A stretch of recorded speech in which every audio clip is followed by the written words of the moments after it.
Hey,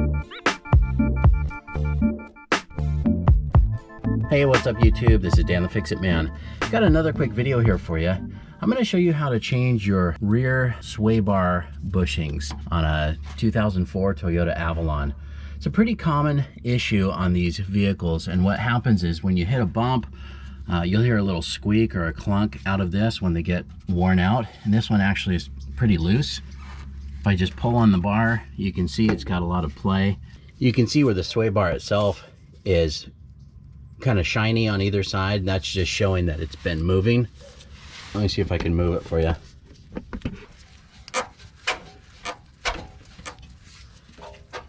See, it kind of squeaks a little bit, and that right there is the source of our noise, is that squeak or that movement. And every time you hit a bump or it goes up and down, the whole sway bar is actually rotating or, you know, moving on that axis, and it makes some noise. You know, it almost makes you think that it's a bad strut because it's when you're going up and down.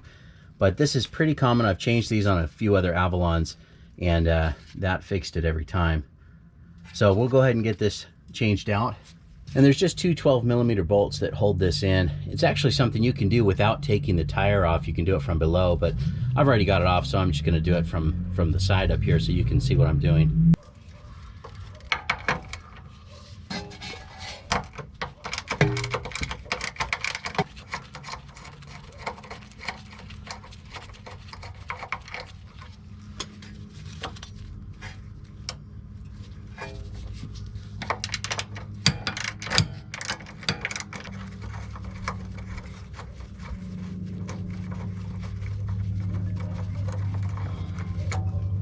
That's what the bolt looks like.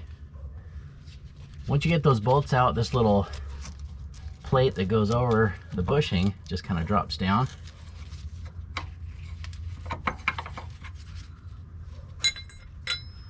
And then this is a split bushing, so you can just pull it right off. These are the parts I'm using. It's from Moog. It's K90549. Hopefully you can see that.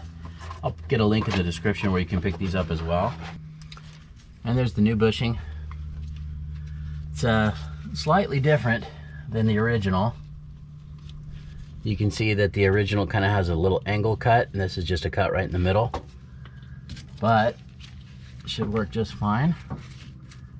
Just slip that on.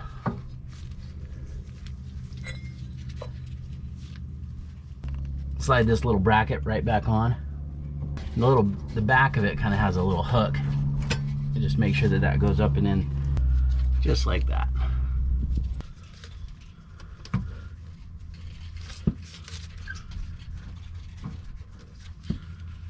And we'll just line that up.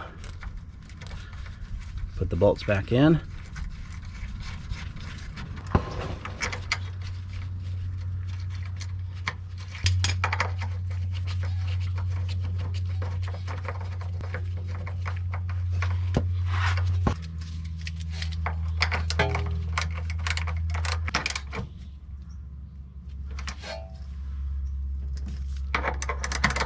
And we're just going to make these nice and snug. I don't know what the torque spec is, but if I get a chance to look that up, I'll put it in the description for you.